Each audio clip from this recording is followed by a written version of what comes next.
الحمد لله رب العالمين وبه نستعين والصلاة والسلام على نبينا محمد وعلى آله وصحبه ومن تبعهم بإحسان إلى يوم الدين أما بعد أعوذ بالله من الشيطان الرجيم بسم الله الرحمن الرحيم وإذ قلنا للملائكة اسجدوا لآدم فسجدوا إلا إبليس ابا واستکبر وکان من الکافرین۔ اور جب ہم نے فرشتوں سے کہا کہ آدم کو سجدہ کرو تو ابلیس کے سوا سب نے سجدہ کیا، اس نے انکار کیا اور تکبر کیا اور وہ کافروں میں ہو گیا۔ سورۃ البقرہ کی آیت نمبر 34 کی تلاوت اور اس کا ترجمہ آپ حضرات کی خدمت میں رکھا گیا۔ اس آیت کریمہ میں اللہ تعالیٰ نے سب سے پہلے فرمایا وَإِذْ قُلْنَا، اور جب ہم نے کہا۔ اس کا مطلب یہ ہوتا ہے، جب یہ کہتے ہیں اللہ تعالیٰ قرآن حکیم میں کہ اور جب ہم نے کہا یا ہم نے یہ کام کیا، اس کا معنی کیا ہوتا ہے؟ اس سے پہلے ایک حکم پوشیدہ ہوتا ہے، چھپا ہوتا ہے، کیا ہے؟ اور یاد کرو اس وقت کو بھی کہ جب ہم نے یہ کہا، اور یاد کرو اس وقت کو بھی جب کہ ہم نے یہ کہا ہے۔ یہ نبی کریم صلی اللہ علیہ وسلم کو خطاب کر کے کہا جاتا ہے کہ اس وقت کو بھی یاد کیا جائے جب ہم نے کہا۔ کس سے کہا؟ للملائکہ، فرشتوں سے کہا۔ فرشتوں کے بارے میں تفصیلی گفتگو ہم نے اس سے پہلے کے درس میں کی ہے کہ فرشتے کس کو کہا جاتا ہے، وہ کون سی مخلوق ہے، اور اسی طرح ان کے کام کیا کیا ہے، وہ ساری باتیں ہم نے تفصیل سے گزشتہ درس میں ذکر کر دی ہے۔ تو اللہ تعالیٰ نے کہا کہ ہم نے فرشتوں سے کہا، کیا کہا؟ اسجدوا لآدم، تم سب آدم کے لیے سجدہ کرو۔ سجدہ کرنے کا حکم دیا گیا۔ سجدہ کس کو کہا جاتا ہے؟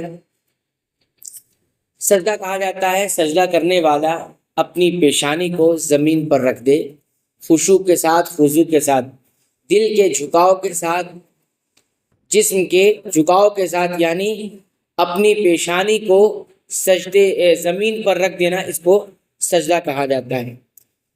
یہاں مراد رکوع نہیں ہے، جیسا کہ کچھ لوگ اس کو کہتے ہیں سجدے سے مراد رکوع کرنا ہے۔ نہیں، رکوع اور سجدے میں اللہ تعالیٰ نے فرق رکھا ہے۔ ہمارا آپ اچھی طرح جانتے ہیں رکوع الگ ہوتا ہے، سجدے الگ ہوتا ہے۔ اللہ تعالیٰ نے خود قرآن حکیم میں کئی ایک جگہ الگ الگ اس کو ذکر کیا ہے۔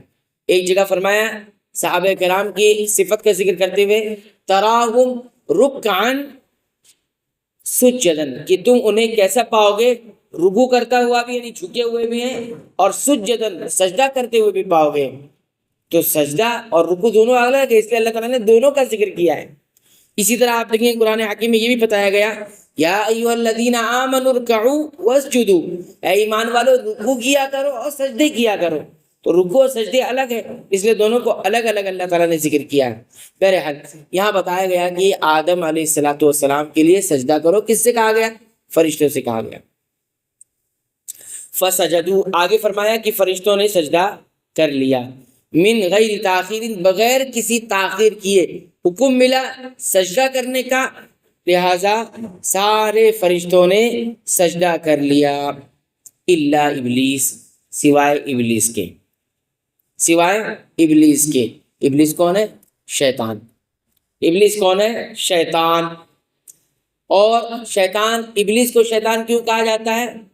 شیطان کا مطلب ہوتا ہے دور ہو جانا، اور ابلیس اللہ کے حکم سے دور ہوا، اللہ کی رحمت سے دور ہوا، کیونکہ اللہ کا حکم ماننا یہ رحمت ہے، عبادت ہے، اور اس سے وہ دور ہو گیا، سرکشی اختیار کر لی، اس لیے اس کو شیطان کہا گیا۔ ابلیس کو ابلیس کیوں کہا جاتا ہے؟ ابلیس کو ابلیس اس لیے کہا جاتا ہے کہ ابلسا معنی ہی ہوتا ہے مایوس ہو جانا۔ ابلسا معنی کیا ہوتا ہے؟ مایوس ہو جانا، اور ابلسا سے ابلیس بنا ہے۔ ابلیس اس لیے کہتے ہیں اس کو کیونکہ یہ اللہ کی رحمت سے مایوس ہو گیا، اللہ نے اسے نکال دیا، پھر یہ اللہ کی رحمت سے ایسا مایوس ہوا کہ جس کے بعد پھر اس کے بعد کوئی امید نہیں رہ گئی، اس لیے اس کو ابلیس کہا جاتا ہے۔ اللہ تعالیٰ نے اس کے بارے میں فرمایا ابا، ابلیس نے انکار کیا۔ ابا مطلب ہوتا ہے رک گیا، یعنی سجدہ نہیں کیا، واستکبر اور اپنے آپ کو بڑا سمجھا۔ یہاں پر آیا ہے انکار کیا یعنی رک گیا، سجدہ نہیں کیا، حکم نہیں مانا۔ واستکبر دوسرا کام اس نے کیا کیا، اپنے آپ کو بڑا مانا تھا کہ میں بڑا ہوں۔ دیگر آیتوں میں تفصیل ملتی ہے کہ کیسے اپنے آپ کو بڑا مانا۔ اس نے کہا انا خیر من، میں اس آدم سے بہتر ہوں، خلقتنی من نار وخلقتہ من طین، مجھے تو نے آگ سے پیدا کیا ہے اور اسے تو نے مٹی سے پیدا کیا ہے، اس لحاظ سے میں بہتر ہوں۔ آگ کی فطرت اوپر جانا ہوتی ہے، آگ جلائیے نیچے آگ نہیں جاتی، آگ کی شعاع لو بڑھتے جاتی اوپر کی طرف جاتی ہے۔ مٹی اگر ہاتھ میں لو وہیں رہے گی، پھینکو گے اگر اوپر گئی بھی تو پھر نیچے آ جائے گی، لیکن آگ کے ساتھ یہ معاملہ نہیں ہے۔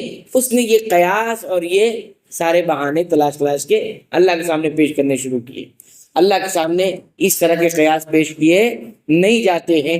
اللہ جس بات کا حکم دے دیتے ہیں اس بات کو مانا جاتا ہے اور کیا جاتا ہے۔ واستکبر اس نے کبر اختیار کیا۔ علماء یہ کہتے ہیں کہ سب سے پہلا جرم جو ہوا دنیا میں یا سب سے پہلا گناہ یہی کبر تھا۔ یہی کیا تھا؟ کبر تھا۔ اپنے آپ کو بڑا جو سمجھتا ہے وہ حکموں کو نہیں مانتا ہے۔ انسان کے دو گناہ سرزد ہوتے ہیں انسان سے۔ کون سے گناہ؟ ایک گناہ کسی کام کو کرنے کے لیے کہا جائے نہ کیا جائے، ایک کام گناہ وہ ہوتا ہے کسی کام سے منع کیا جائے اس کو کر لیا جائے، کسی سے منع کیا گیا اس کو کر لیا گناہ ہوا، اور کسی چیز کو کہا گیا کرنے کے لیے اس کو نہ کیا جائے یہ بھی گناہ ہوا۔ دونوں میں فرق کیا ہے؟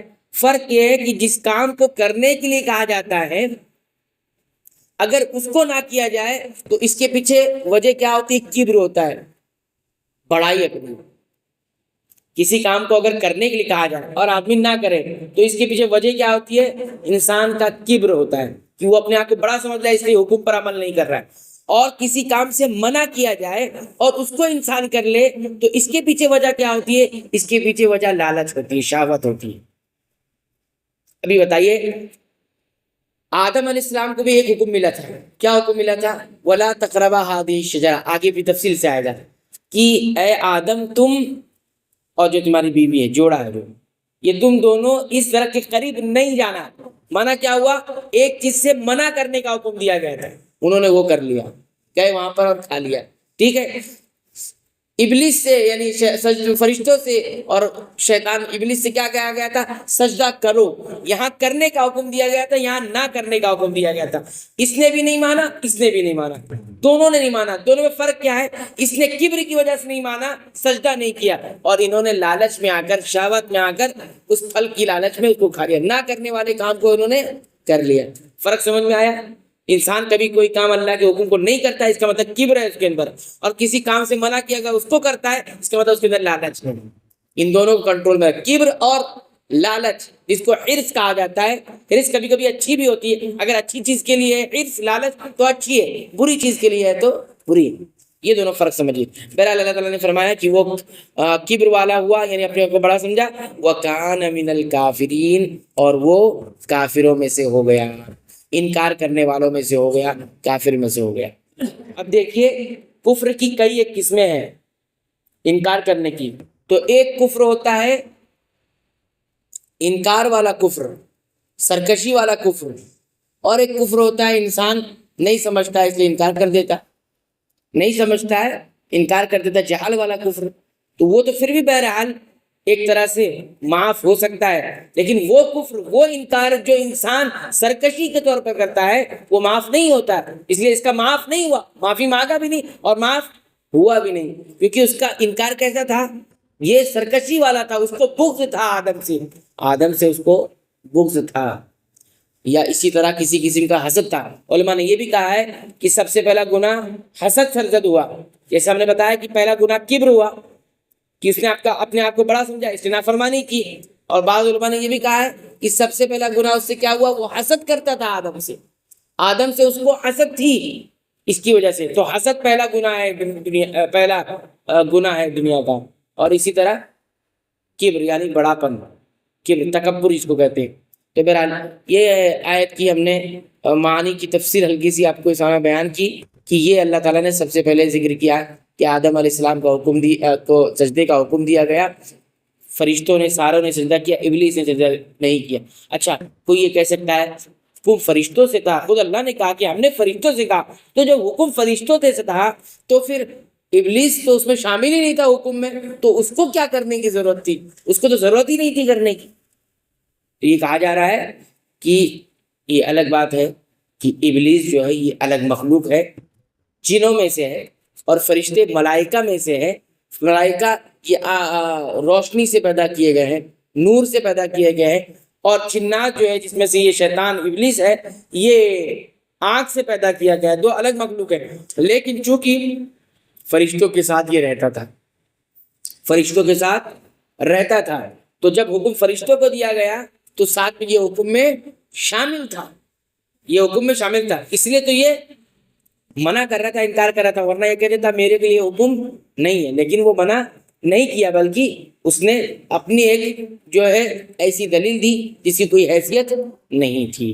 تو بہرحال یہ آیت یہاں پر مکمل ہوتی ہے۔ اب انشاءاللہ ان آیت کریمہ سے ہمیں کن کن باتوں کا علم ہوا یا سیکھنے کو ملی، انشاءاللہ آئندہ درس میں ہم ذکر کریں گے۔ اللہ تعالیٰ سے دعا کرتے ہیں رب العالمین تو ہمیں قرآن حکیم کی پابندی سے تلاوت کی توفیق عطا فرما، اس کو سمجھ کر غور کر کے پڑھنے کی بھی توفیق عطا فرما، اور جو باتیں سیکھنے کو ملے رب العالمین ان باتوں کے مطابق اپنے عقیدے، ایمان اور اعمال کی اصلاح کی توفیق عطا فرما۔